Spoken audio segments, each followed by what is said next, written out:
Hi, and welcome to FrazlCast. Climb aboard the Gnome Train. Woo! Chugga, chugga, chugga, chugga, woo! Please make sure to keep your limbs and experimental instruments inside the train at all times. And now, on with the show. A podcast by a Blizzard fan gnome about World of Warcraft and geeky stuff. I promise you, they do talk about the World of Warcraft. They just go off the rails sometimes. Okay, so I am Frazley, and I am joined by the awesome Renata of World of Warcast. Thank you. Glad to be here. Oh, glad you're here. I'm also joined by the Warlock with many delicious cookies who's currently eating fries with ketchup, Lady Emma. Hola, everyone. Hey. So on this episode, we're going to get to know you better, Renata, kind of from your gaming history to your writing, to your podcasting, and more. And see this card from Trivia Pursuit? We're going to play a little bit of trivia. Yeah, well, I warn you, my encyclopedic knowledge of WoW is about all the stupid stuff. It's not about names. It's especially not about lore. I'm crap with lore. Stupid things like, where to go fishing for stone scale eels is what's the best rock in Swamp of Sorrows to stand on to do that. I got it covered. Hey, nice. You know what? As long as your knowledge is by Pandaria, you're good. Yeah. It's random knowledge from original to Pandaria. That's it. Yeah. That's, original to Cataclysm, and then it picks up after Warlords of Draenor, because I took about 4 years off from the game, so I kind of got a gap in the middle. I've got a long gap that I'm trying to get by, and like when I'm doing the Warcraft 3, I'm like, oh, like that game makes things make sense now. I'm like, because like I did like the prologue where like Thrall is. Alessandra was saying that was where after the Caverns of Time dungeon. But yeah, before we get into a tangent on that, I think Epicinsanity. What time is it? It's time to go around the table. Great idea. So what have you been up to recently? We'll start with you, Renata. Well, I've been trying to get my alts through the 8.3 opening content and being hopelessly confused and enraged by how long it's taking. Yeah. This is not an alt-friendly patch. Yeah, because I mean, there's plenty to do with the visions, but like, I kind of wish there was a skip scenario for the opening quest line. Because there's plenty to do time-wise, even after you do that. Right. Yeah, and I have 18 120s. I am not taking 18 120s. No. This thing that takes 4 hours to get through. No, I can see why that. Yeah, I wouldn't do that either. I don't even want to take my one horde alt through it. I'm like, because I was like, okay, I will go for this cloak that's a little less, and just bye the fancy upgrade cloak. Mm-hmm. I've taken 2 up through getting their cloaks, and I'm taking 1 more through, and I think that's going to be it for a while, because there's got to be some way to skip. And I gotta say, Magni is the rudest guy out there, because he keeps dropping you off in the middle of nowhere and doesn't offer you a ride back. Sometimes he does. I believe there was one part where he did. One part. One, yes. One. But yeah, usually, he says, F you, you're on your own, I'm going back. Yeah. And Starman just goes, hey, I'm a mage, I don't care. And I said, you cheat. Yeah. So, and I'm playing 2 shaman who can ghost wolf, at least that helps a little bit, and 1 warlock who can't get around anywhere fast. Yes, warlocks are stupidly slow. I hate that. My main's a warlock. You got that gate, but you can't use it that often. And you know what? To summon people, you need 2 other people with you. Well, that's why you should multi-box, see? I did that in EverQuest, and yeah, no, I'm not doing that again. I'm not that coordinated. And I've also been kind of going back. I have to play Classic because it's kind of my job. But I decided I wanted to re-roll an Alliance character. I'm primarily Horde. I'm very much a Horde, Loktar Ogar and all that. But all of my friends are playing Alliance on Classic, on Atiash server. So I've re-rolled a Warlock there. I'm calling myself the Fishmonger of Atiash because I have discovered that low-level fish sell really well. Mm-hmm. So I've been fishing my little fingers off and selling fish to be able to afford my little blaster wand and bags and, other important stuff. that's kind of what I've been up to. Oh, and last minute guide writing. I got a call on Saturday morning saying, hey, we just realized we don't have a guide for Classic Lunar Festival. Can you write one today? And I'm like, yeah, sure, no problem. And then 8 hours later, I get the guide out because they had almost no information about this in the database. And I was having to go looking on, the Internet Wayback Machine and everything I could find to find anything I could find about the old Lunar Festival. What was the difference? I know you had to go to Moonguard and they had the world boss there. Well, the main difference is all of those elders that handed out the coins are not in the same places. In Classic, a lot of them changed locations in Cataclysm. Mm-hmm. Either they physically changed locations or the coordinates of the zone changed around them. The best example of this is the change between the old barons and what became Northern Baron and Southern Barons. The coordinates all changed. So although they're physically in the same place, the coordinates are completely different.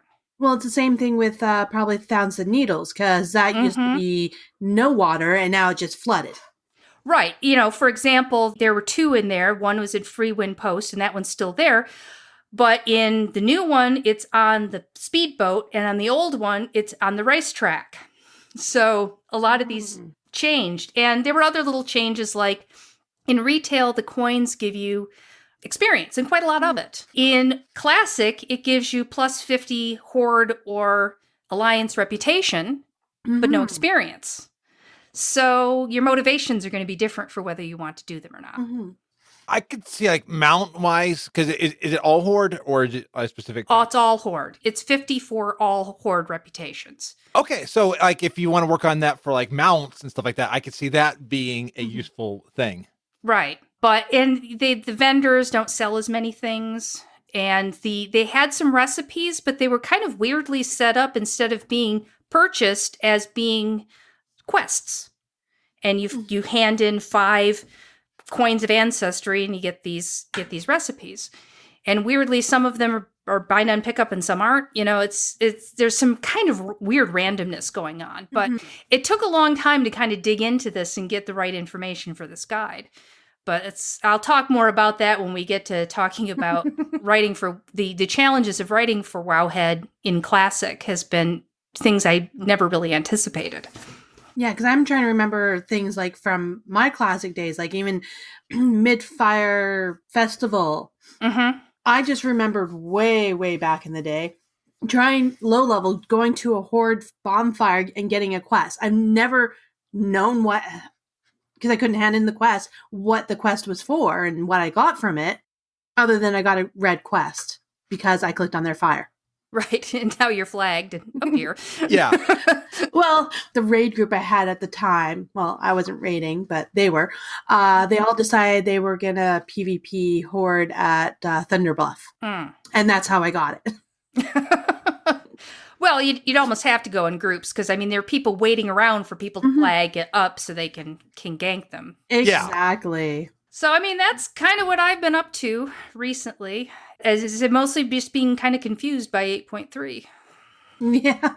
And it sounds like you've also been confused on 8.3 as well. Yes. So I'm a little bit behind because I was out of town and I got back into town a couple days prior to the raid opening. So, well, everyone already knows what they're doing and probably looked up stuff. Yeah. I didn't. I go in thinking, okay, it's going to be like all the other patches where they hold your hand and help you out what you need to do. I do not feel like that at all. It's like, okay, we're going to start leading you and then we're just going to leave you out. I had one quest where you had to talk to Mother to activate the panel thingamajig. And I didn't know I had to tell her to activate it. So I didn't even know I had a talent tree somewhere until Tuesday. One of my raid members well, have you started using your Mentos and putting them in and unlocking stuff? And I'm like, I didn't know. Yeah. So you do that? I didn't know about the crystal. It was in my bag. I'm like, what do I do with this? Someone said, you right click it and put it on your person. I'm like, why doesn't it just right click and go onto why do I have to right click and then move it to my cloak? Yeah. So there was I don't even have a crystal for my cloak. Me either. I don't even know where that's from. But yeah, so there's a lot of things. And then I knew you could do the cloak upgrades with a group, so I was hoping to do that. I tried to do one on my own, failed horribly. I'm like, okay, I really need help. So one of my raid team members was going to help a whole bunch of people yesterday before raid.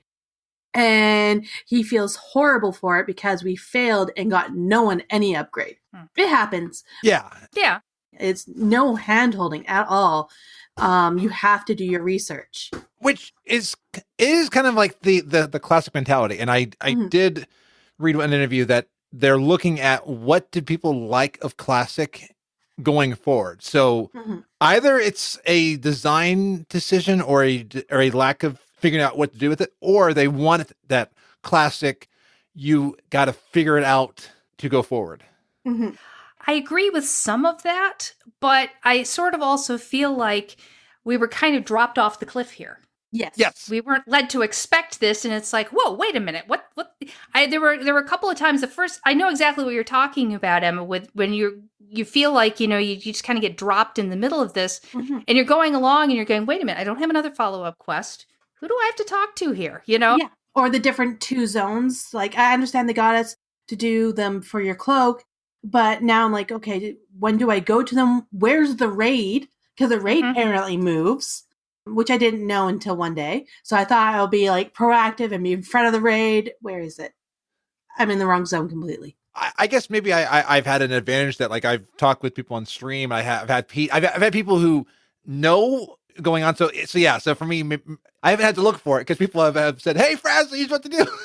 But yeah, I'll fully admit, because I haven't really been listening to many podcasts, aka I haven't listened to a podcast in a year, I do feel really out of the loop compared to what I used to be. Well, for me, I just been caught up in a really big project at work. So I just haven't had a lot of time to play, and I haven't had a lot of time to really do the research. Yeah. But it just seems, and I'm listening to what our Discord community is saying about this, and everyone's kind of in the same boat that this seems unnecessarily complicated. Yeah. Okay, I'm glad. And and the corrupted gear confused me a bit. I knew that I have to level up my cloak, and there's corrupted level, but for the first part this is from partly lazy reading. I didn't realize I wasn't supposed to stand in the circle with the eye, because all in the past, to get the buff or something, you're supposed to stand in it. So I'm thinking, okay, so I'll get this debuff, but by getting this debuff, it's going to give me a huge buff for my attacks. No, I'm laughing because I did exactly the same thing. I was doing time walking dungeons with my group. This eye pops up, and all of a sudden, like, half my hit points are gone. I'm playing a shaman, not a tank here, and I'm going, "What's this eye? Why is it killing me?" And they're going, "What eye? I don't what eye?" They had no idea what I was talking about. And then someone said, "What's your corruption?" And I looked at it and I said, 90? I was like, is that bad? I had a ring that had 75 corruption on it that I picked up from a world quest, which is now in the bank, by the way. Yeah, I have a amazing sword. Apparently, according to my raid team, to me it's just a sword, but apparently it's one of the best. I can't use it yet because I don't have an upgrade in my cloak. At this point in time, I knew that you didn't want a high corruption, so it's just been kind of sitting there for me to upgrade my cloak. I thought I'd give it a test run in the middle of raid last night to see how much DPS would I gain. I gained quite a bit of DPS, but I died within the majority of the fight. My raid team doesn't know. Shh. I'm just picturing now, like, the banks being like in Harry Potter with, like, the Horcruxes and stuff like that, and they're like, what's going on back there? Oh, it's another corrupted item weighing in our banks. We have to wait till they can either redeem those.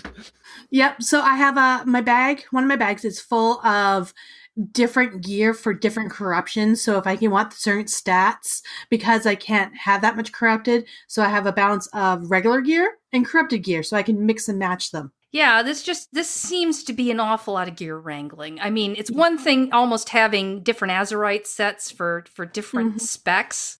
This is why I don't generally switch specs. I tend to just stick with one and go with it.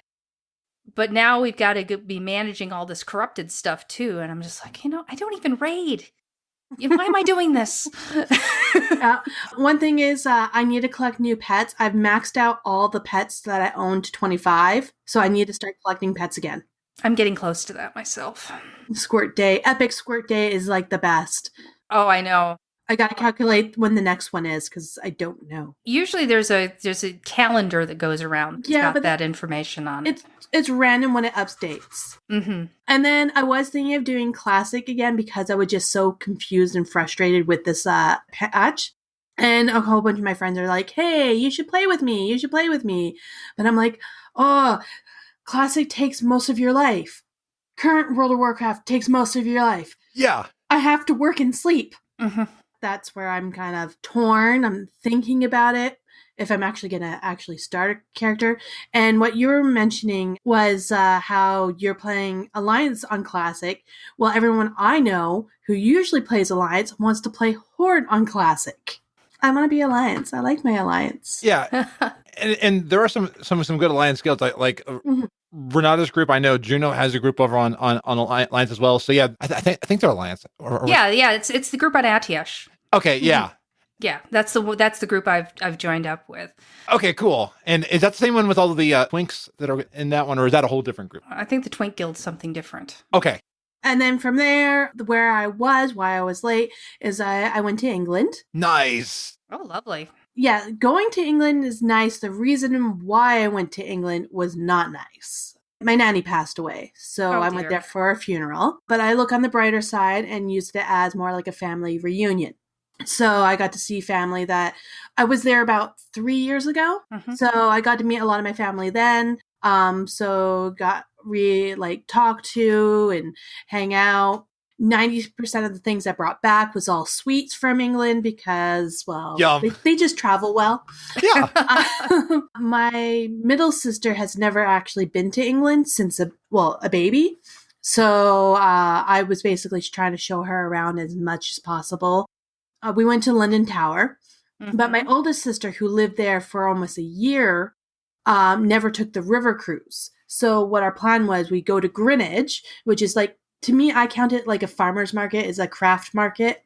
Oh, yeah, I've been there. Yeah. So you go to Greenwich, and then you take the river boat from there all the way up the river up to anywhere. And if you go with... I'm not promoting them. I don't have any discount or affiliation, just putting out there. I went on with City Cruise, and City Cruise will do a combination package going through their website, not through the vendor because they still overly charge.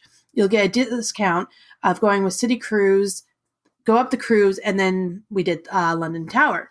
What's great with the City Cruise is you can hop on and off all throughout the day. It's a 24-hour hop on for the river. So if you get stuff done, you can go see more sites. Nice. But I learned traveling with my sisters, they're not morning people. So start of the day was like 11 o'clock for them.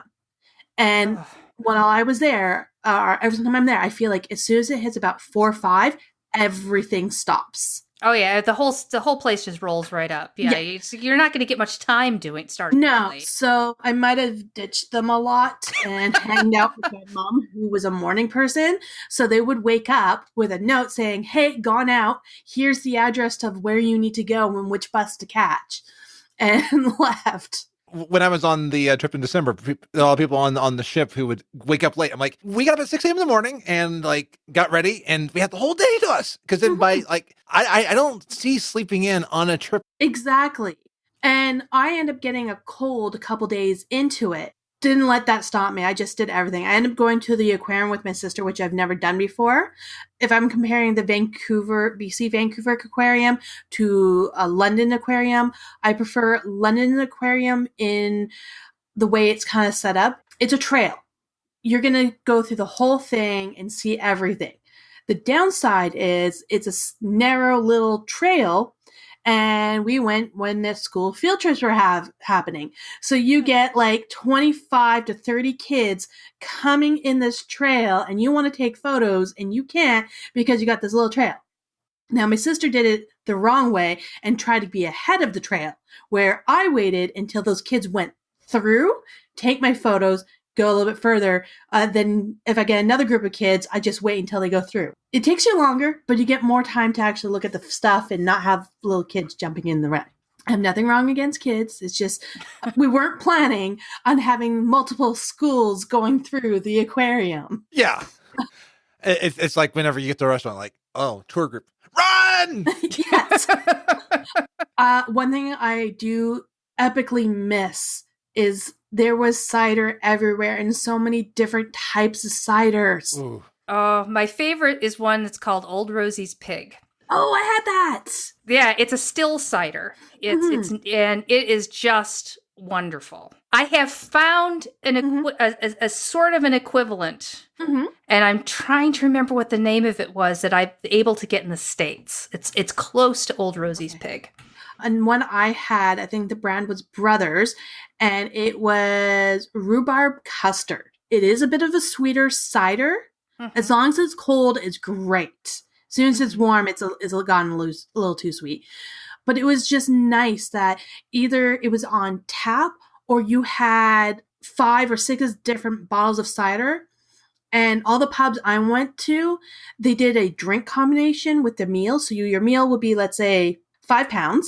If you wanted any type of drink, like pop drink, then it's like $6.50.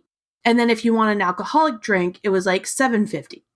But if you bought it separately, let's say you got your meal at $5, and then you bought the drink, you're going to pay $9 because it's like £4. So it was cheaper to do the combo every time. One of the very last things I did there was the Warner Brothers studio. Oh, the pictures looked amazing. I know. And I did get myself a chocolate frog. Nice. In a metal tin, and it comes with cards. And I'm going to use the tin as collecting the cards. And then I'm going to get my boyfriend's brother-in-law to 3D print me a chocolate frog to keep in the tin. Nice. We went to an Indian restaurant. They can't think of the words because I found out it wasn't correct because here we call them East Indians, probably because we have Native Americans and all that. We went to this restaurant and having food, and at the end, because I wasn't feeling well, I had a bit of sore throat and everything. One of my relatives asked me if I wanted dessert, and I'm like, yeah, I really kind of want this penguin ice cream. But I'm like, but I really don't want to pay for it. So I didn't think anything of it, and he ordered it for me. And so he comes to the table, and they're trying to figure out where it goes, and he's like, oh, her. It goes to her. My uncle's girlfriend looks at me, and is like, how old are you? And my automatic response is, I'm 4. My nephew has me well trained. If anyone asks me how old I am 4. So I got my little penguin. He does have a spoon, the spoon's somewhere else, but the spoon sticks right on top of the head. So he's my little penguin, and I love it. And I did have butterbeer at the Harry Potter thing. I think they overcharged me. It was like £6 for the little cups, plastic cups of saying butterbeer on it. Yeah. And then they charge you another £6 for the butterbeer. So you have to pay £12 for this thing. So way overly expensive. But for me, likelihood of me ever going there again is very slim. Yeah. So I'm like, okay, I'm going to get the little souvenirs because I have to figure out what can I actually fit in my bag other than, tons of sweets, which I'm kicking myself for not getting more of certain types because they're almost gone. I got a secret for the suit for Harry Potter. Go on eBay. People will buy them in the parks and they'll ship it to you. Like I wanted a shirt that was from the park. I didn't get it back then. I went on eBay, found it for about the same price. Yeah, I was looking at that. I'm also looking at Amazon because some of the stuff is cheaper on Amazon. My mom was looking at the magical stitch, which it's connected to a little wire that's almost invisible, and you can make it kind of fly. Oh, cool. And it was about £30. Well, I went on the Canadian Amazon, and guess what? It's selling there for $30. It's technically cheaper if you buy it on the store. So I told my mom that. So she's going to buy it through that way. And it's still the legit one from the place. It's just realistic price. So you're being a snitch on the snitch's price. Yeah. The other part is Warner Brothers Studio will ship everything to you. If you go on their website and see something that you missed and all that. The only thing is they do charge per weight for package. I talked to one of my friends and I'm like, hey, if you want to, buy some more chocolate frogs with me, because, collecting cards, let me know and we'll do a package together because it would be cheaper in the long run. Your penguin reminded me of my Vulpera that I'm currently almost about to get. So in WoW, I'm working on my Voldunai rep, and I'm at 19,000 of 21,000. So it's almost there. I keep seeing all like other people with Vulpera. I'm like, I want one. I could have it. Cute. Yeah. And the racial of making camp is incredibly useful. Oh, Is yeah. it makes a camp? Oh, yeah. It Yeah. makes camp, and you can hearth to it. Yeah. Oh. And it doesn't use the Hearthstone. It uses the return to camp racial. So you can have a Hearthstone and a camp setup. So you can set up 2 points, which is really nice. I could see that one being like doing gathering on that and maybe like hunting for rares. So I'm definitely going to level Vulpera for that. And I'm with you on the confusing of horrific visions, because I'm at the place on Fraz that I need to keep working on the visions and upgrading my cloak. Mm-hmm. And I thought, okay, the quest tells me I need a second boss. But if I still kill the main boss, will I at least get an upgrade? I believe so until Cloak 6. I'm on Cloak 6, so I had to have killed a second boss, and I did not, thinking I didn't know how bad Valyria was, so I wanted to make sure that things were going to be there. I'm gonna go back in there. I got to get some more visions, but I'm kind of been distracted because I've been leveling a mecha gnome named FrazlCast. He's a gnome mage. Yeah, I've got a Mechanome to a Mechanome monk. Oh. Named K-Pro. We started a guild called Defunct, and the rule is that you have to name your character after a dead computer company, piece of software, etc. So, we have K-Pro and Tandy and Osborne and TRS-80. Everyone's represented there. Nice. I remember you talking about that with the podcast with Juno about that. I was like, I kept thinking of a dead computer name because, like, I enjoyed Sam and Max. They had like the robot gang that was setting up. I forget what they were called, but like they had like that song. Differently useful computers, and yes. Hello, world. We're the COPS. Beware! We will not be suppressed!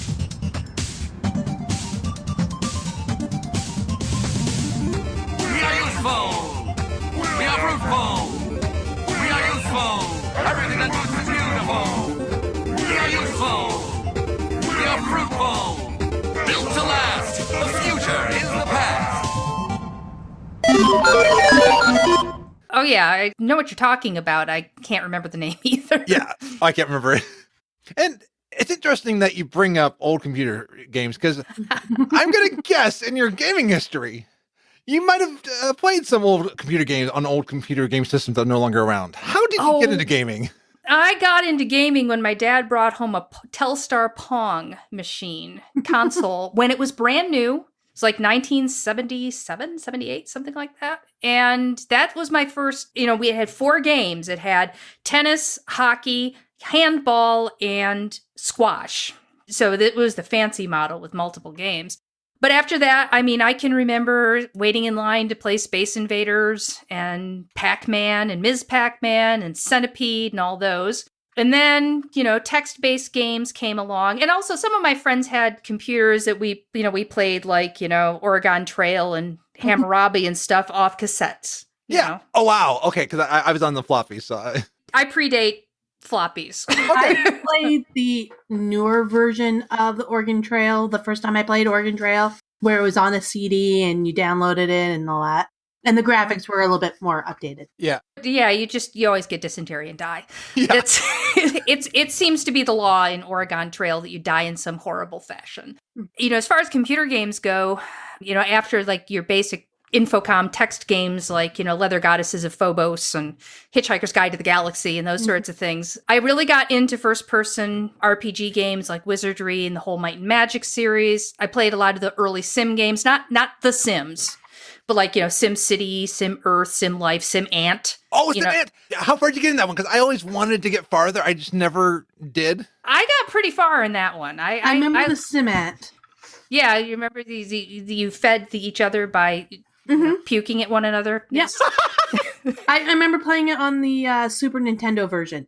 And then later on, much later on, I got into games like Diablo and EverQuest where I'm actually playing with other people. But, that was I've been playing games. I figured it out for just over 42 years. I've been playing computer games. I'm longer than many people have been alive. So I've seen the whole gamut of the evolution of games. And as I always say, hey, don't diss people my age. We invented this stuff. Oh, yeah. And sometimes some of that stuff had deeper stuff than some of the games we have nowadays. Cookie clicker? You just click a cookie. Yeah, some of the phone games in particular are, even more simplistic than a lot of the stuff that we played then. But yeah, so I mean, I've been in gaming for a long, long time. And, I was thinking about, we did this whole thing on, girls in gaming. When I was, playing arcade games, there really seemed to be much division. There was as many girls playing arcade games as there were guys. I think the divide kind of came later. It became more of a guy thing to play computer games. Would you say around Duke Nukem and stuff like that? Yeah, I think some of the first-person shooters probably gave, like Duke Nukem and Doom. I was never very good at. I've never been good at Twitch. I played Hexen badly. I loved Hexen. I loved Hexen too, but I was terrible at it. I just cheated because I was young and them popping out of nowhere and you hear them kind of scared me. So to have God mode, so I wouldn't freeze up. Right. Yeah. So yeah, I think it was kind of the advent of the first person shooters and the consoles, the consoles that really pushed those sorts of games that kind of started to create that divide. Yeah, I actually grew up, my role models in gaming were my three sisters. They all played games.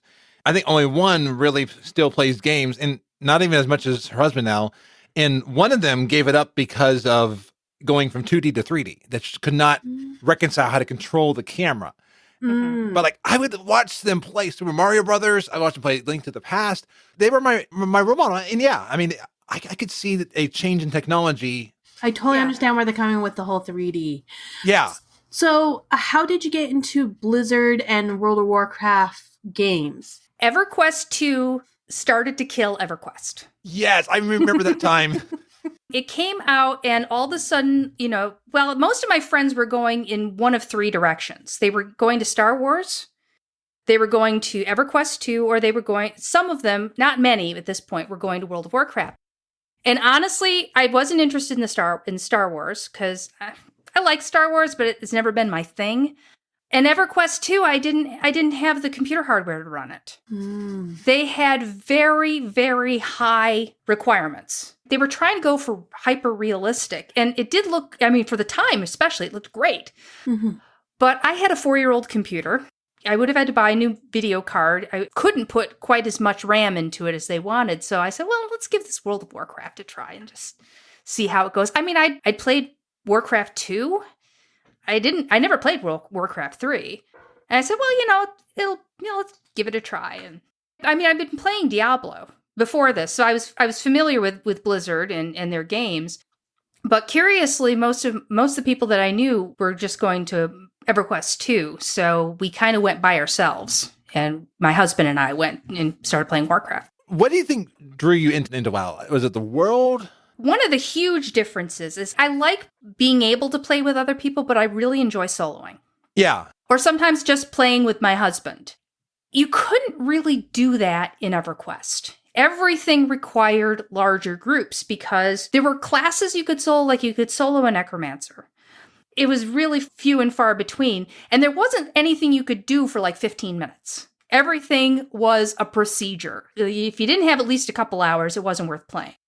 And so when it got into WoW, not only did it run great, which, EverQuest always ran sort of okay, but not wonderfully, but there were things I could do for just 10 minutes, and I could solo and make real progress. That's what really kept me into it, was the fact that it was really a much friendlier game to play if you wanted to play separate from large groups. It's got to be more accommodating. I want to say Yeah, accommodating. Yeah, it like the profession system in EverQuest was incredibly complex. I mean, I wrote my very first game guide I ever wrote was a blacksmithing guide for EverQuest. It was 104 pages long. Wow. It is still out there. It's called The Economical Smith, How to Make Mail Without Losing Your Shirt. And it was basically how to level up blacksmithing without going broke. those 104 pages were necessary. I wasn't being terribly wordy. It was that complicated. Wow. Blizzard is not so much, their strength isn't so much in innovation. They're agile followers. They learn from the mistakes of other games. Mm-hmm. And some of the big mistakes that EverQuest made was the complexity of the profession system, the reliance on grinding rather than doing quests and having storylines, long amounts of travel. There was a couple of zones that would literally take you an hour to cross. So, they learned a lot of good things and fixed a lot of my irritations from EverQuest. I loved EverQuest. I enjoyed it, but WoW really improved on that experience. See, I remember back in the day, the long walks because you didn't have a mount. Didn't feel like it took you half an hour to get across the zone, though. Yeah. So, other than all these lovely negatives, what is your favorite memories in gaming? One of my favorite old memories, this goes back to vanilla, was I was in a guild called the Pod People that was built around podcasters. Nice. It was me, there was the folks from TavernCast, there were a couple other people who were doing other podcasts which are no longer around, and we decided we were going to raid Ironforge. Well, you have to understand we were super, super casual. I mean, we were not like hardcore PvPers or anything like that, and we came up with this really stupidly elaborate thing where we would start this distraction raid. We were going to make everyone think we were actually raiding Darnassus, and then we were going to be sneaking all of the warlocks into the tram to summon everybody and pull us out of Darnassus and pull us into the tram and attack Ironforge, except we had a disgruntled guild member that leaked our entire plan to everybody. Oh, snitches get stitches. Yep. We got in there. There were so many alliance waiting for us. It was death by server lag. Wow. The whole place just froze up. There used to be a video in this, and I've been trying to find it online, and I can't. I mean, in some ways, it was a total disaster, and in some ways, it's among the most fun that I've ever had. We had over 100 people on our side in our TeamSpeak server. They were all they were mostly from our guild. They were from other guilds. It was a total blast. For recent stuff, it's any time that I get together with a group of people from my Discord for groups. We have stupid fun. People butt pull and we're laughing our butts off because we don't take anything seriously. I mean, it's not like we don't try. We really do try to do things, but when things go wrong, it's better just to laugh. Yeah, being with the people. Yeah. It's the camaraderie. Yeah. So I've really enjoyed the community that we've built over on the World of Warcast Discord, and the group of people that we have are absolutely stellar and lots of fun to play with. The current group's Wednesday night normals? Except we don't have a particular time that we do, and we're doing Mythics now, but it's still Wednesday night normals. We started the group because a lot of us were stuck at various places because we didn't have these pre-planned groups to, do groups or raids to get things done. And that's how we got started, and the name just kind of stuck. Nice. I'm trying to think of a tangent. See, I should have written a tangent out, but you're probably a way better writer than I am. And I was listening to your episode of People of Azeroth, which was definitely fun to listen to. I found out that you wrote for Dragon. Yes. As well as you write guides for Wowhead, which I did not realize was a paid position. I mean, it makes sense. Oh, yeah, it definitely makes sense. The amount of work that goes into those. Yeah. I hate to say this. I wouldn't have done it if they weren't paying. Yeah. I mean, I've had a lot of people basically offer me exposure bucks to write for their website or whatever. And it's like, look, my time's valuable. Yeah. I don't have time to do that if I'm not getting anything in return, and I don't need exposure. Yeah. Mm-hmm. I see in the artist community all the time on Twitter, people are like, hey, make a thing for my Twitch or my YouTube. I'll give you exposure. And it's like, you don't realize how much time Yeah. My sister, she's slowly changing careers to what she's passionate about, which is art. She was a makeup artist prior. So very similar lines in ways. The hours she spends in one piece and people don't understand. And they're like, oh, well, I just want a print of that. So can I spend like $5 on the print when the piece is like $3,000 or it should be more? Yeah. Mm-hmm. And they're like, yeah, I'll pay $5 for a print. And it's like, all right, do you know how long it takes to get a proper print and everything? I've been trying to get her to put proper watermarks on her art because she puts it on Instagram. She won't. She's got to. Yeah. She has to. Because- They'll just rip it off. Yeah, and Google Images will pick it up. Mm-hmm. Yeah, and that's why I try to tell her. It's like, let me put a proper watermark. And no, she wants me to put a little tiny watermark in the corner that you can crop off. And I'm like, no, it's supposed to go over the whole picture. Yeah. But then people can't see my art. And I'm like, yes, they can. And if they want to see the full realistic thing, they pay for it. Exactly. Right. And like art, like I have art that I've bought for different things, like the face palms, the Be Right Back screen that was playing with some jazz music during technical difficulties tonight. But I mean, the amount of I used to gotten out of those, I'm glad I paid for those. And because it takes time to do all that stuff. Oh, and it takes time to be able to build the skills that you need to be be able to do that stuff. Exactly. Oh, yeah.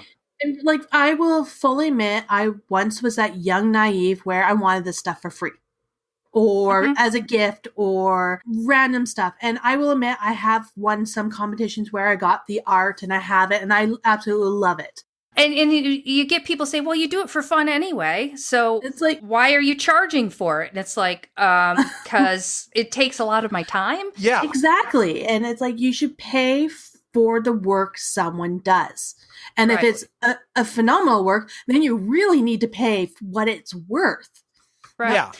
But for the writing, my very first professional publication was in Dragon magazine, and it literally took me 20 submissions. Wow. To get it published. By the 8th form letter rejection, I'm thinking, should I just give this? No, I'm going to send it in one more. I'm going to revise it and send it in one more time. And then I started getting these handwritten notes back from the editor, and he walked me through the whole process. And I finally got my first article published. After that, I kind of had the formula down so I could get other things published without quite so many rejection letters. But it was a real education. And having that editor who was willing to take the time to encourage me, because I was 19 when I published this first article. Since then, most of my professional writing has been magazines, but not gaming magazines. They're mostly cat magazines, and because I'm in the pet trade. Oh, that's my normal business. And genealogy magazines. I've done a lot of publications in genealogy because I'm also I have been a part-time professional genealogist, but I don't have time for that anymore. Just quick question: genealogy, like backgrounds of genetics and stuff. Family trees. Okay. Yes. That's cool. Yeah. Right, so quick question. I know it's totally off topic. What do you think of the DNA tests? I think that they're actually an incredible tool. I also think that they have a lot of exposure to be misused. Okay. And now, do you have a favorite company that you would suggest? Because I'm sorry, this is something I've always want to do, but I just don't trust them quite yet. And I wouldn't. Necessarily, but probably the ones that depends on what you're looking for. If you're looking for like ethnicity, probably 23andMe is the best one, and they've got one of the better NDA, non-disclosure agreements and such like that out there. Just be very careful about posting that information anywhere because a lot of those public genealogy sites. One of them was recently bought out by a Chinese company that is well known for using these to profile people. And I know that's been a big deal too. People are worried about being profiled. So now health insurance and all that won't cover you because you might have a history somewhere with health issues. Right. Exactly. Now, the thing is that a lot of the ethnicity ones don't do the testing on the health stuff. It kind of depends on what package you buy. Because the other thing I heard about them is they only are accurate by 10% at this point in time.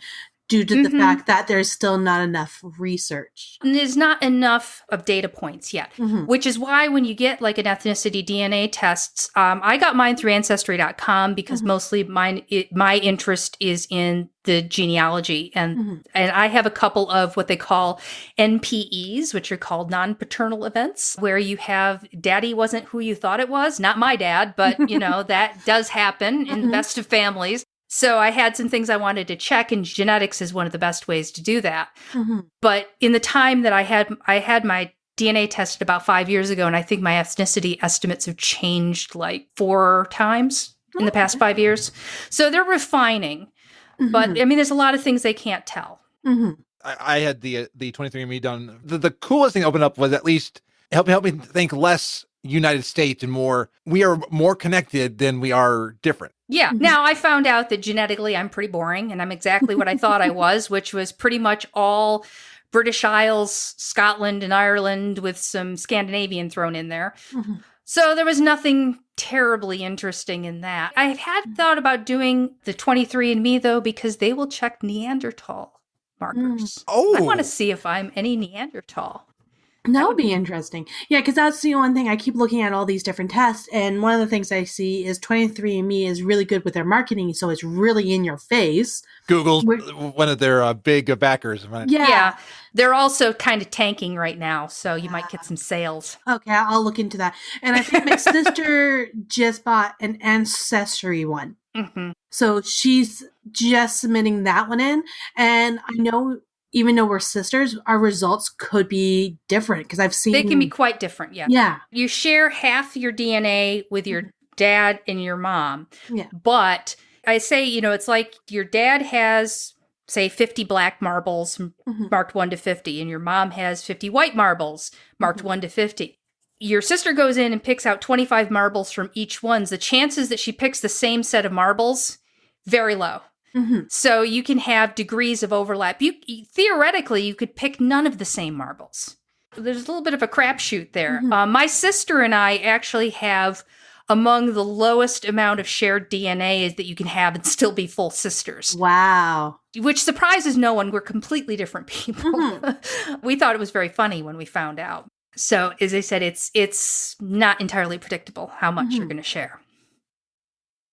What is the biggest obstacle have you overcome? Well, I'll talk briefly about my job working for Wowhead. Actually, I'm not an employee of Wowhead. I should say that. I'm a contract writer. I started work for them in July of this past year when they put out a call for Classic writers. I played since Classic. I have all this material from Classic. I actually ended up writing a couple of guides based on old episodes of World of Warcast. The big problem that I was not anticipating is, you'd think, Classics, that whole thing's been around forever. So there's got to be tons and tons of information out there about Classic to draw from. Yeah. Not anymore. No, there is not. What's really interesting, if you remember, Classic had a very limited beta. Yeah. Mm-hmm.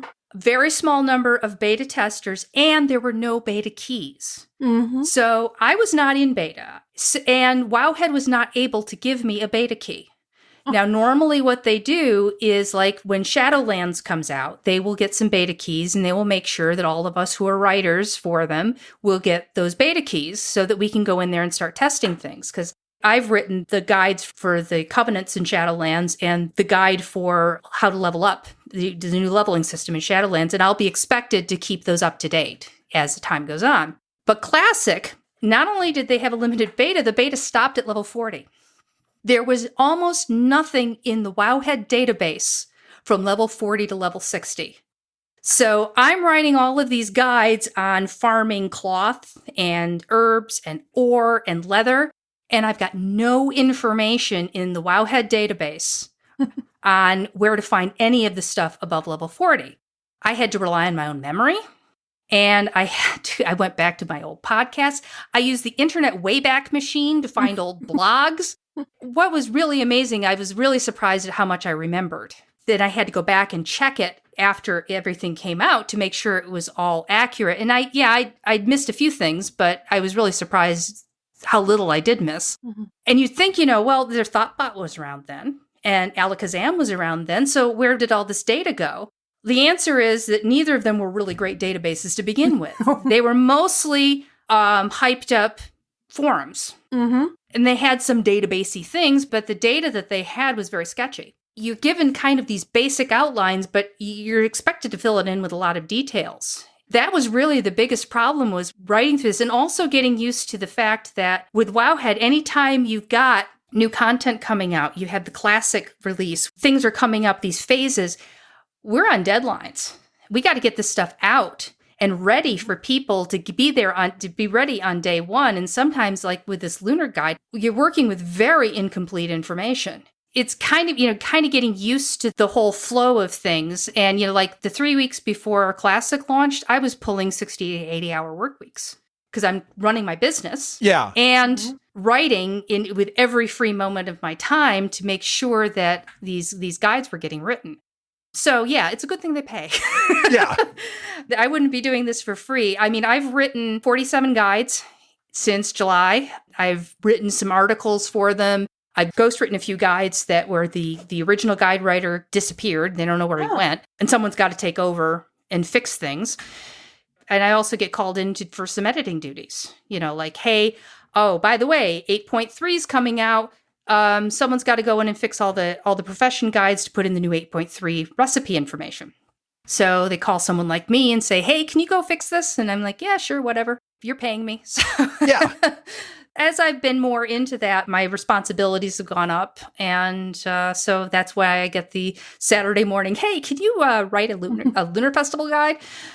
But as I said, that's really the unanticipated hardest part of writing those classic guides is a lot of the times you're writing these without a lot of support information available. It comes out later.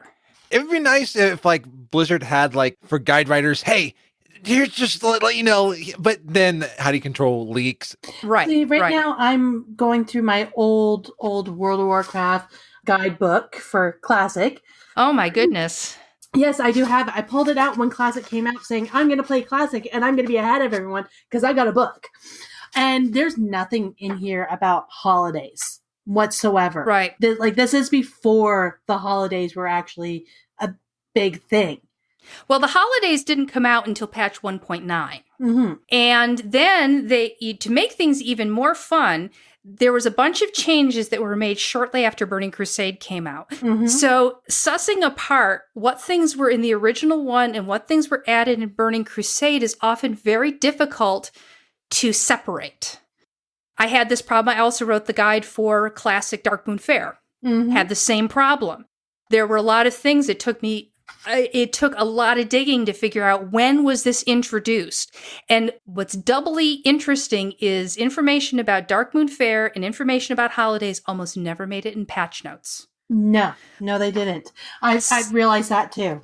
I wonder if they wanted like a surprise. Because back then they probably weren't thinking about, oh, we're going to release Classic years later and we're going to have to revisit all this.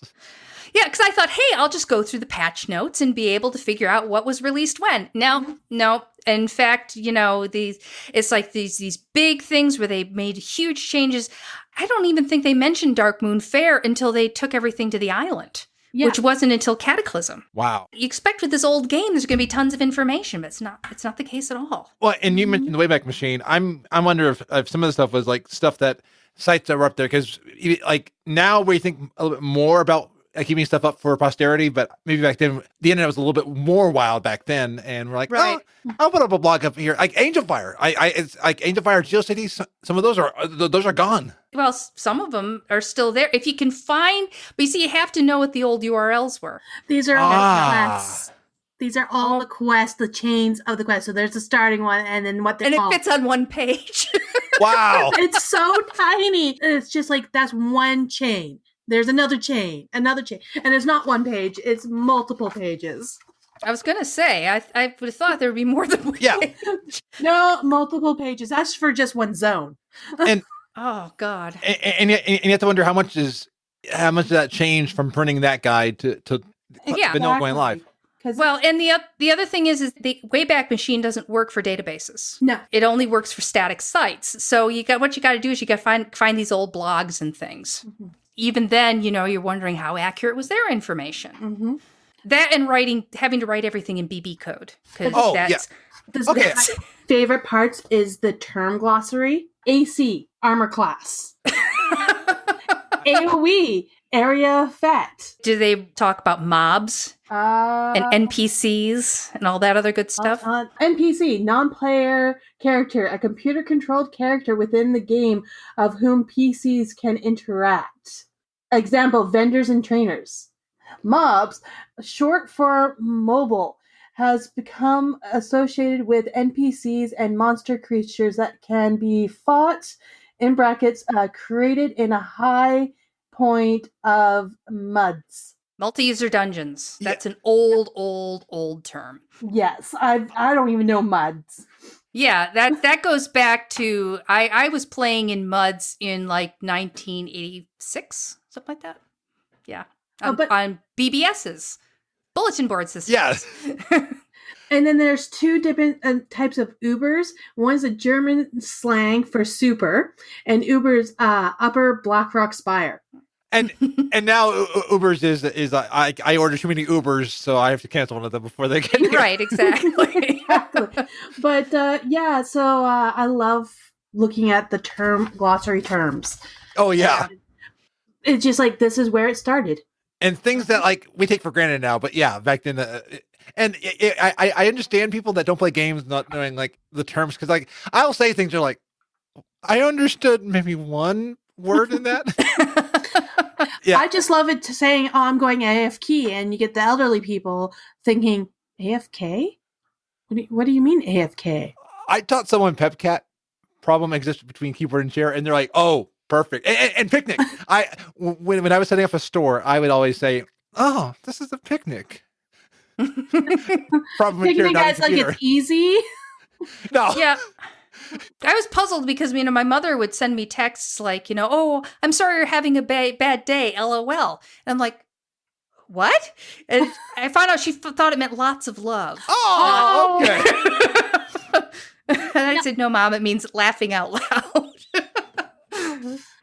Oh, and as Niara says, you are the hero we needed, but not the hero we deserve. So, thank you for these guide writings. And what has been the best thing that's happened to you because of this?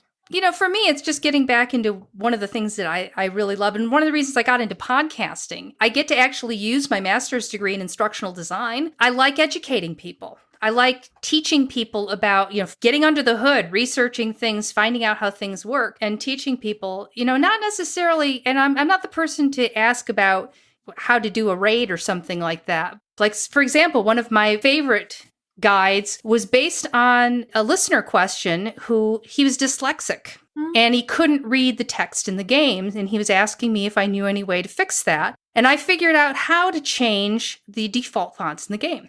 And so I wrote a whole guide about this. And for people who, have trouble reading, like that Morpheus text, that really fancy text, the request text and for mail and such, almost impossible for some people to read. Yeah. But there's ways to fix that. And I've gotten a lot of great feedback on being able to make it so that the game is more accessible. That's what I live for. I live for those moments of being able to make the game more fun for people. And, there's worse jobs in this world to have than that. Mm-hmm. Yeah. Because I go to Wowhead for stuff like that, and I'm going to look up this Morpheus because I hate that text. My eyesight, I struggle with it. So, it's being able to make the game much better. I appreciate that. Well, I'll send you the link to that guide, because that will teach you how to change, what fonts control what and how to change them. Oh, thank you. Oh, just made my night.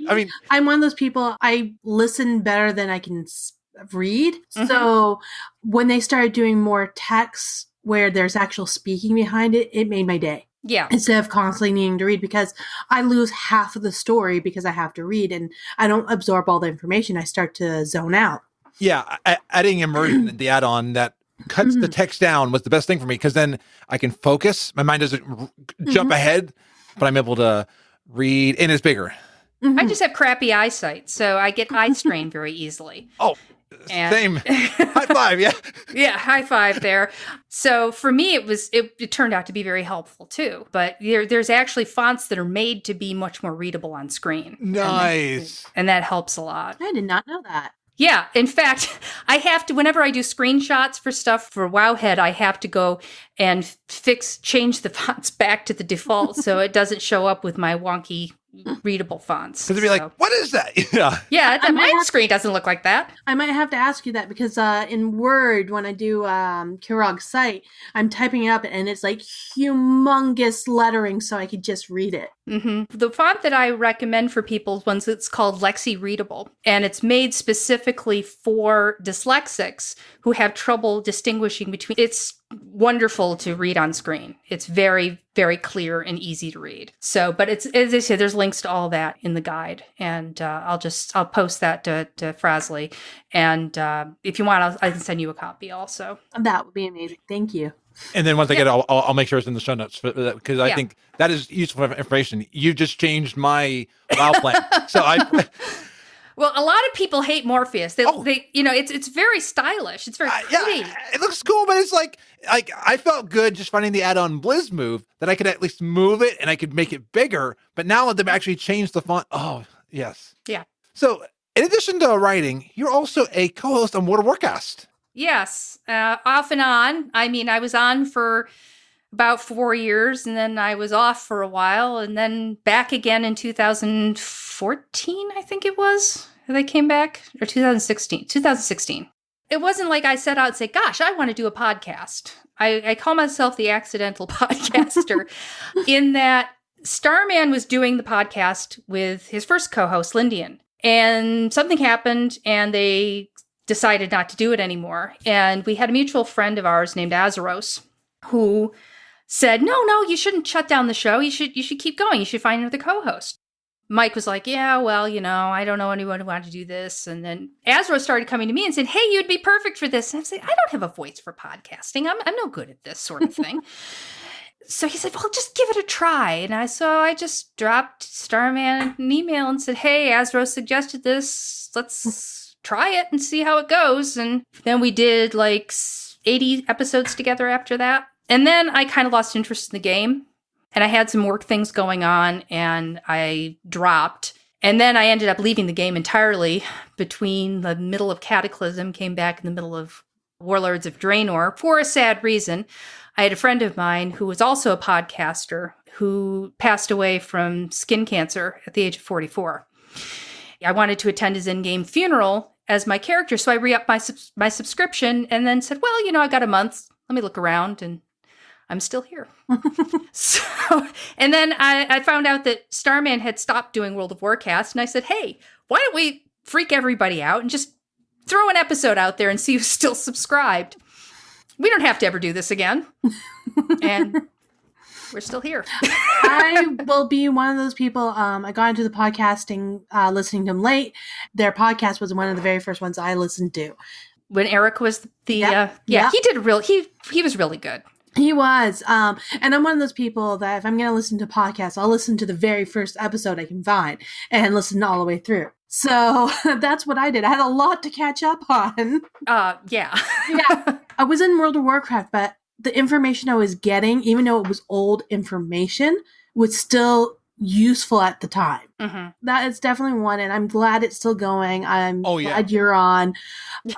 Just wondering, what was the biggest obstacle you had to overcome? Me. Yeah. I had to overcome myself. I don't consider myself a great off-the-cuff speaker. Mm-hmm. I tend to over-prepare for ones, which is very funny because everyone says our best podcasts are the ones we don't script, and we just talk off the cuff. I'm also very introverted. Mm-hmm. Which a lot of people find very difficult to understand for how I can be a podcaster and still be an introvert. And I find the whole kind of pseudo celebrity that you get with being a podcaster, and people go, oh, I'm such a big fan. And I'm like, that's great. I never know what to say. I'm so grateful for our fans, but it's very awkward for me personally. I don't think that I've got a great voice for podcasting. I'm very concerned about my vocal tics, which I know I've got. I tend to talk like William Shatner, where I have a lot of pauses for the same reason. William Shatner always said that he talked like this because he was trying to remember what his next line was. I can see that. I really can. And for me, it is because I have about 6 different things I want to say all at once, and I'm trying to figure out which of these things is going to come out next. Yeah. So it's a vocal tic I've worked on for a long time, and I'm not always successful. And if I'm tired or if I'm nervous, it comes out more. Mm-hmm. And I listen to other people, and they always sound so smooth. And they just sound like they've got this wonderful, effortless radio voice, and I just can't do that.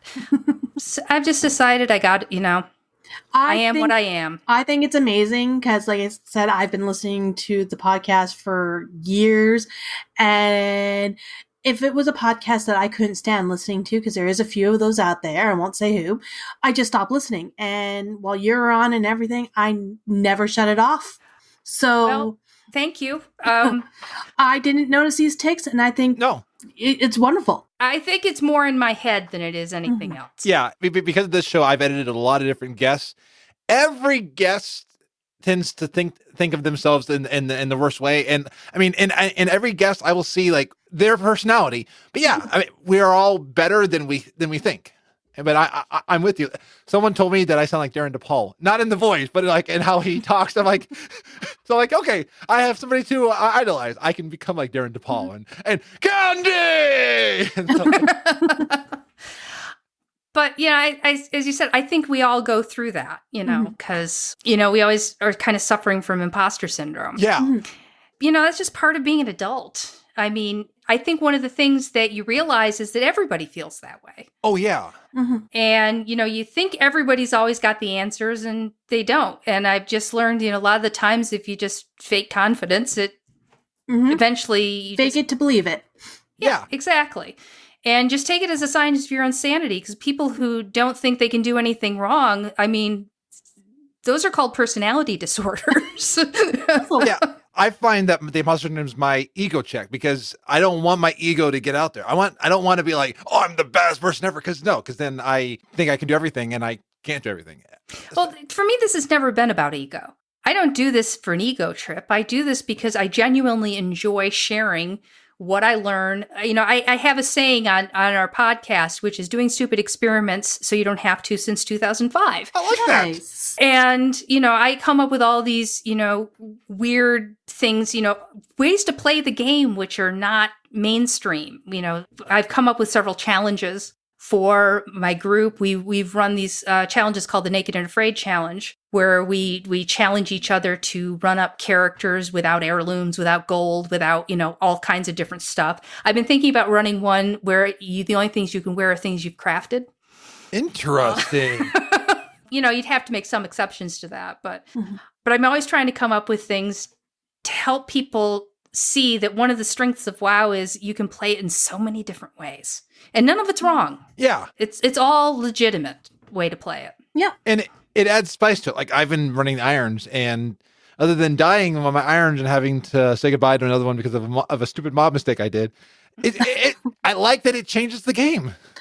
I'm still level 10 because I'm scared to get out of the safety zones. I think my 5th iron is still there because I'm afraid of like what happens again. Because I've not made it past 26, so I'm afraid. Mine will just stay level 10 until I have the guts to venture out a little bit more. Yeah. Well, you know, people have done all kinds of crazy things in games, like the guy Double Agent, who ran, I don't know if he's gotten to 120 yet, but last I knew he was 110. He was a panda that he picks flowers in the panda. He's never left the panda newbie. And the mining. That's mining and herbalism. He is still there, and I believe he is 120. Oh, he is 120, yeah. So what advice would you give to content creators? The biggest one is just do you. Don't try to be somebody. Don't try to be a personality. One of the things I've watched some streamers, one of the things is, you know, you see streamers and they try, you can tell some of them are trying too hard. Yeah. They're trying to be this, you know, bigger than life personality, and it just comes off as so fake. Or annoying. Annoying, yeah. And, you know, fans will sniff that out every time. And also, if you're doing streamed content or audio content, don't try to do it solo. First of all, it's boring to talk to yourself all the time. And I think one of the things that is a strength of World of Warcast is we don't always agree with one another. There's some conflict. We have debate. We mostly see eye to eye on things, but we have occasional arguments over things, not bad-tempered ones. But you need to have someone to bounce ideas off and someone to play off, or else it's boring. Just gets kind of boring, yeah. And the other thing is just don't assume your audience knows everything. Because they're listening to you probably because they want to know more information. Right. And you don't know when some little, you know, tidbit of information is going to come out like, hey, you can change the fonts in World of Warcraft. Yeah. I mean, mind blown tonight. I will sometimes stop and say, okay, well, let's just back up and explain what we're doing here and how we got here and all that stuff. And I find that for the most part, if you already know that stuff, you don't mind. But if you don't know that stuff, it can make the difference between understanding something and not understanding it. Mm-hmm. You need to meet the audience where they are. So that's kind of my 2 bits from doing this for several years. And I like how that ties in with something that you were talking about, like conversations, because I got into podcasting for conversation. I wanted to meet people. And like tonight, I'm getting to meet you. And that's fun. And I mean, if other people listen to this, great. If not, we had a great evening. Yeah, it has been fun. And I've been on a couple of different podcasts now. Back in the day, we never did this. I mean, podcasts never really, I'm going to talk to Mike about, maybe we should be having some guests on sometimes because it's good to have other perspectives than just ours. I started this show because I wanted to, there are a lot of people who never podcasted before. I'm like, I want to hear your voice. I want to hear what your opinion is. And I want to hear, what do you think? And I one of my favorite episodes of this show was somebody who exploited the leveling potions and Legion. We don't condone it, but I wanted to get his opinion on it. And we had an amazing discussion on it. I was like, that was fun. And for me, it's more, I like to talk. So I invaded Frazley's podcast from day one. And he's been trying to get rid of me, but I have his soul, so he can't.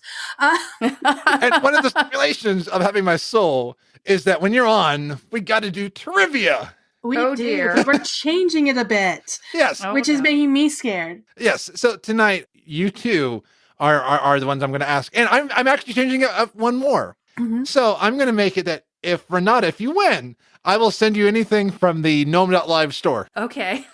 and make it fun, make it exciting. So make trivia mean so there's something on the line here. Yes, exactly. And, what about me? Just get to be on the show again? Yeah, well, yeah. You get to hold on to his soul for another day. Exactly, yes. All right. So, the first question in trivia, and just feel free to buzz in. Yeah, she has the sonic screwdriver. If you have anything, okay, that works. I can make my cat meow. That might work. Yeah. Come on, Alice. Let's get to work here. Are you being catty with us? Yeah. So, in which zone can the Gallywix Pleasure Palace be found? I think it was a tie. Yes. Okay. I'm going to go with Renata because you're the guest. I'll let you go first. Ashara. Correct. What mount can be acquired from the fishing pools? I think she was ahead. You're ahead, Emma. It was the sea turtle. Correct. Who was the last Pandaren emperor of Pandaria? I'll guess. Okay. Shahao. Correct. I'm terrible with names usually. And for anyone playing along in Trivial Pursuit, this is card 88. So if you want to double check things, but whoever I declared the winner is the winner. So this is the way, and I have spoken.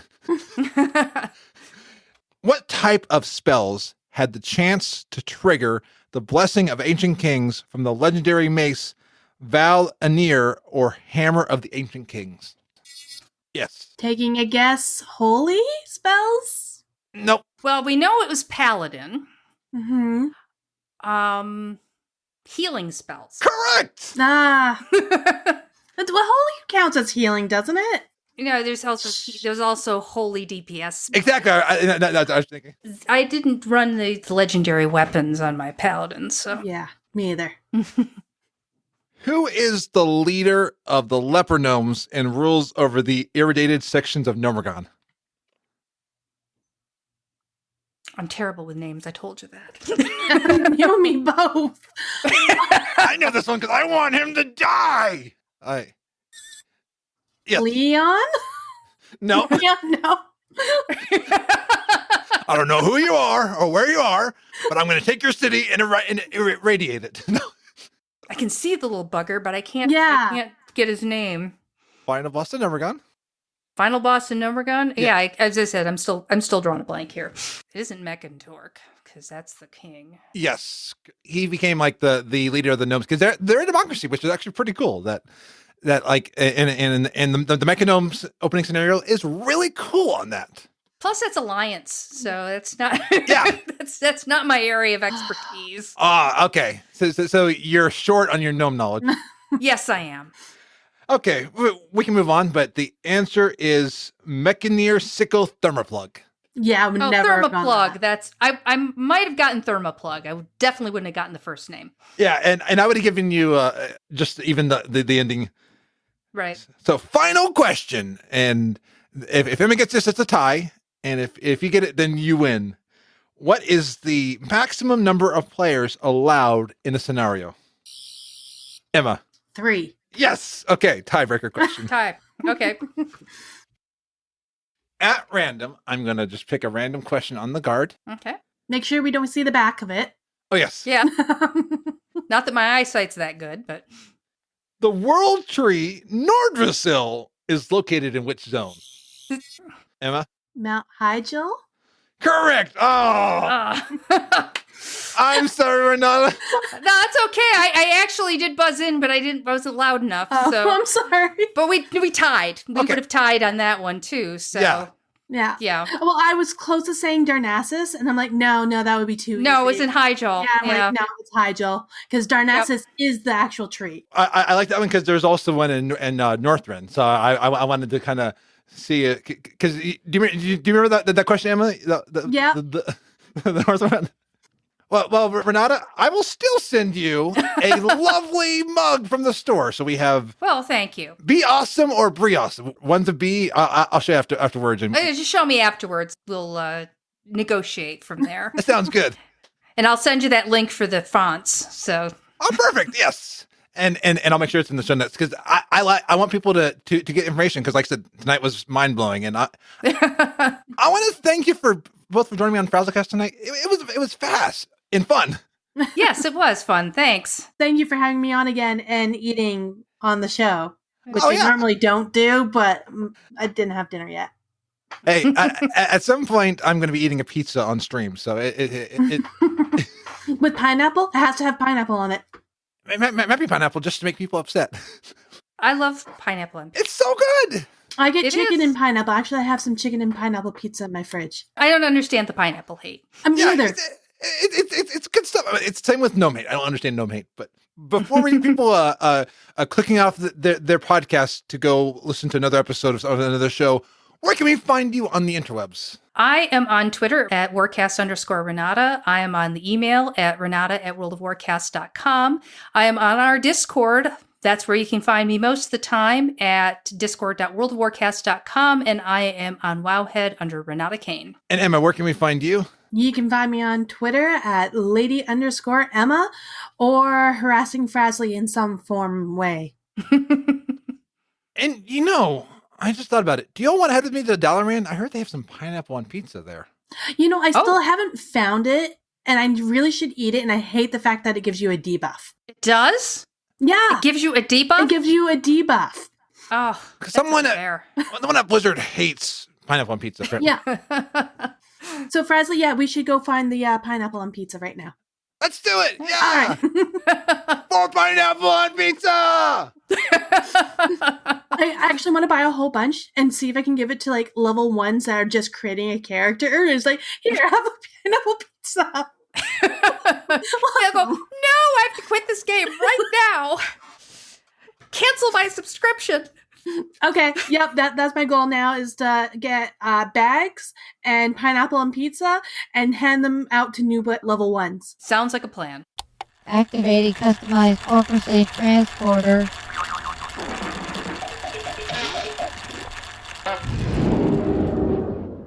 Well, I'm over in Dalaran. Emma and Renata are talking with the pineapple pizza vendor to negotiate a bargain bulk price. But until they get back, we've got time to cover a few things. So since it's the first episode of the month, it's time to see what's coming soon in the World of Warcraft. Take it away, Emma. Wait, how are you over? Don't question it. Just go with it. Let's see what the wondrous, mysterious Skillrock site foretells of the upcoming events in Azeroth.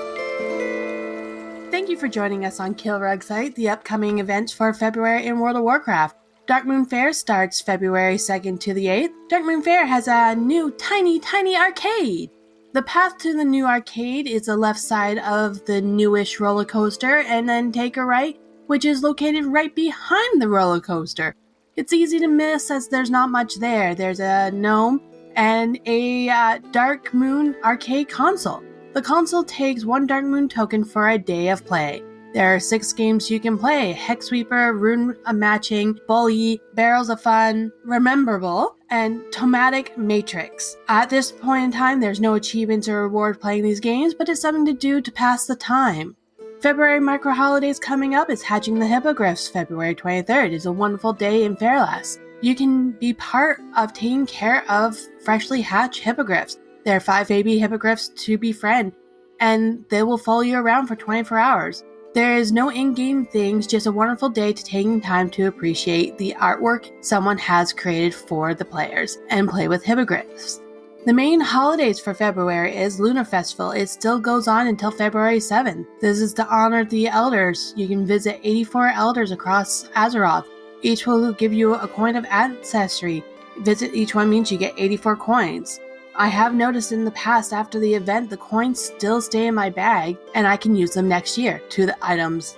There are 7 toys, 10 transmog, and 2 pets to collect. The pets are faction locked. Love in the Air. February 8th to 21st, most people will be farming the Big Love Rocket, which can drop in the heart-shaped box. Need to be level 98 or higher to have a chance for the mount. You can also queue up for the dungeon at level 20. The loot will drop appropriate to your level.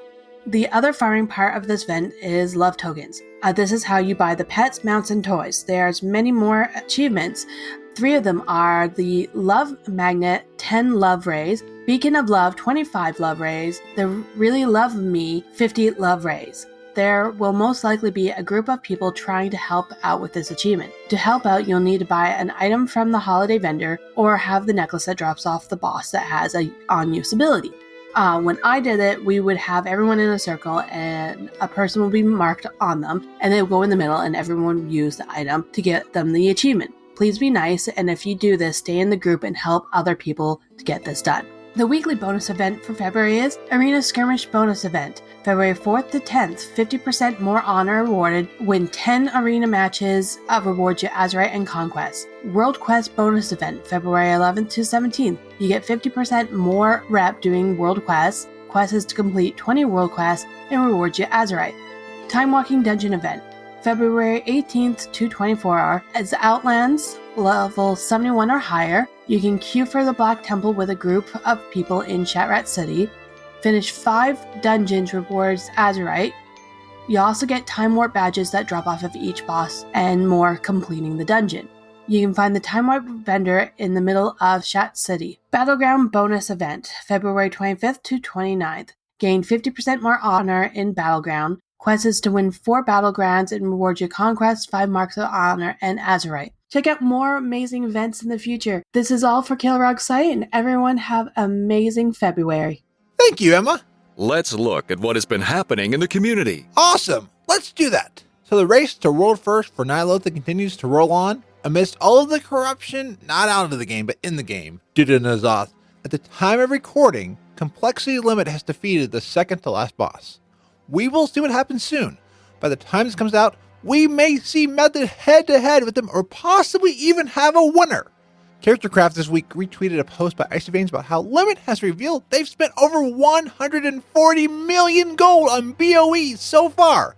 That number is staggering. That is 28 Auction House Brutosaur mounts. Oh, wow. And we talked about the Listening Game podcast recently after Icy Veins recommended them. Well, this week, they are talking with Hero Senior Director Kyle Dates. Kyle started as a modder for Blizzard Games, then worked on StarCraft before coming to Heroes. This is worth a listen to find out the insight from the devs. And speaking of Icy Veins, just how Renata started working for Wowhead after a call for writers, Icy Veins has put out a call for writers and a freelance graphic designer. They want writers for League of Legends, Dota 2, and Teamfight Tactics. Maybe this is your shot to begin or expand your writing career. And Blizzard recently sold some charity server blades, and I saw one up close to BlizzCon, and it looked really cool. Well, sadly, some have reported their server blades came damaged. Well, Blizzard is making good at this, and they are offering limited replacements of parts or refunds before March 31st. This has been another awesome episode of FrazlCast. Take it away, Frazzlepants. Thank you, Scruffy. Well, I was on the first ever live episode of Scrubs vs. the World last Sunday.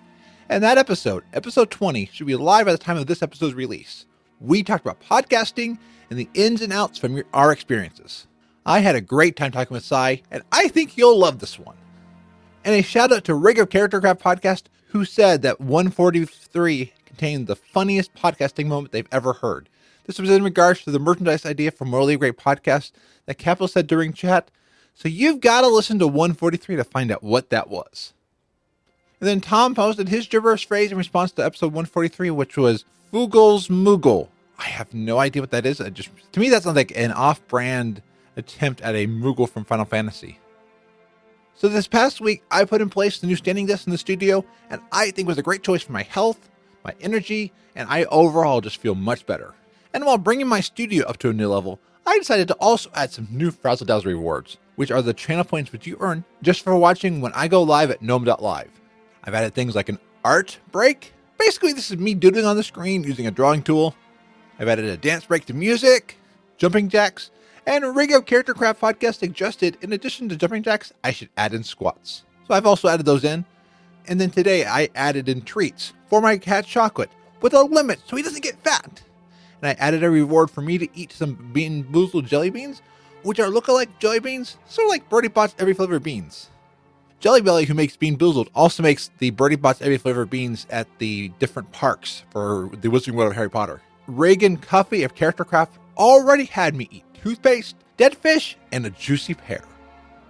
All of these things are to help me raise the bar and give me new ways to change the stream up and give you as good of an experience as I can. I had to change the jumping jacks and squats from 15 reps each to 5, but I know overall the standing desk and all this stuff, it will be good for my health. And every episode, I like to thank those who have given back to the show financially. Thank you to Telneroid, who gifted a sub this week. And thank you to my Twitch subs out there. Thank you to Capo, Crunk, Harlow, Michael of the Genome Project, Nihar, Pandagosa, Pete of Project Phoenix Productions, Razarus, Rig of Character Craft Podcast, Telneroid, Thorn of Lagging Balls, and Zortz the Goblin. And thank you to Capo and Telneroid for the bits this week. If you want to support the show financially, please go to support.gnomepodcast.com. And if you have Twitch Prime through Amazon Prime, you can use your free Twitch Prime subscription on my channel and earn awesome emotes like the Frazzle Wave or the Facepalm or the Phooey emote. All of your support goes helping support this labor of love. Thank you so much. And in addition to subs, I've got merch out there. And recently, that merch has been in the wild. In addition to trivia prizes, I've raffled off some of the merch from the store, like Spaz got a Be Awesome hoodie, Scruffy got a Be Awesome mug, and Telleroid got a Gnome Train shirt. Well, I'm Frazley, and you can find the show at gnomepodcast.com. There you can catch past episodes and find out many of the places where you can subscribe to this show so you can get the Gnome Train coming at you every week. Well, until next week, be awesome. Numbing Northrend nor'easter causes sudden slumber of serpents. It's the early dramatic news. I'm Hunts the Wind. Having a Titan sword plunged into Azeroth was bound to have huge impacts upon all sorts of natural phenomena, and it is becoming increasingly clear that the planet's weather patterns have been thrown into turmoil. The most recent example of this came last week, when an unprecedented blast of polar air surged south out of Northrend and into the deserts of northern Vol'dun. Normally, the parched desert region is blisteringly hot during the day and barely tolerable once the sun sets, but for 3 nights the temperatures fell below freezing, something never before seen except on the highest peaks of Zandalar. The effects on local plant and animal life were dramatic, but none were more affected than the Sethrak. Being cold-blooded and with no warning of the sudden below-zero wind chills, many of the snake people became lethargic and disoriented, and plummeted to their deaths from their cliff-top lairs. The death toll would have been far worse had a Volpera caravan stopped at the base of one such cliff, not moved just before sunset. When asked how they knew to evacuate, the merchants credited their clan's meteorologist, who forecast the oncoming polar blast, realized its likely effect on the Sethrak, and issued a lizard warning. Broadcasting across all Azeroth, I'm Hunts the Wind. Check out the archives at overlydramaticnews.com or follow me on Twitter at Hunts the Wind. Here's a story of a gnome named Frazley, who was bringing up 3 very lovely gnomes. All of them had no gold like their father. The youngest one only had a rock. It's the story of a gnome named Cindy, who was busy with 3 gnomes of her own. They were gnomes living all together yet they were all alone. Till that one day, when Cindy had some jello, and she knew it was much more than a lunch, that this grouper she had would go perfectly. That's the way it became Cindy's lunch. Cindy's lunch. Cindy's lunch. That's the way it became Cindy's lunch. Wow. Why did we even include the thing about Frazley in it? Well, the Lunar Festival's happening, and you can permanently get a flower crown through a quest, and flowers remind me of the 60s and 70s, and the Brady Bunch was a popular show back then. I could have done a Partridge Family spoof, but I haven't watched as much of that show. Oh, look! Here comes Magni! Sargeras! You broke my planet of Azeroth! At least you gave me a locket. Wait! My locket! My locket! Where is my locket? Calm down, champion. That locket was in battle for Azeroth. Now that it's the Rise of Gnome expansion, your locket is gone. Same with your artifacts. Your farm in Halfhill, your garrison, and the lovely little bed and breakfast you built in Orbos in the Shadowlands through questing. All gameplay mechanics that go away over time. Those were the days! FrazlCast is a fan podcast that covers Blizzard games. We are not affiliated with Blizzard Entertainment, Inc. Views expressed by the hosts and guests are their own. Some of the art, music, and sound effects come from Blizzard Games, and they are owned by Blizzard Entertainment, Inc. No copyright infringement is intended. This show is for the community, and it contains contributions from the community. The Gnome Train Intro is by Allie of Dungeon Fables and All Things Azeroth.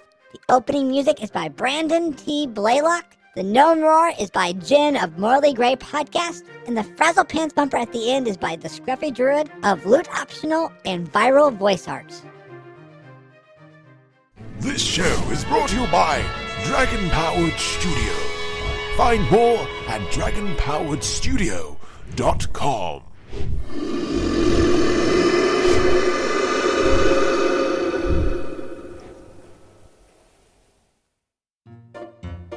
The other day, Jinx sat in one of my sauces again. He just likes to put his butt right in the sauce. There's all this room on my desk, and he has to pick the one spot where my sauce is. He likes a saucy butt. It's been fun. Farewell!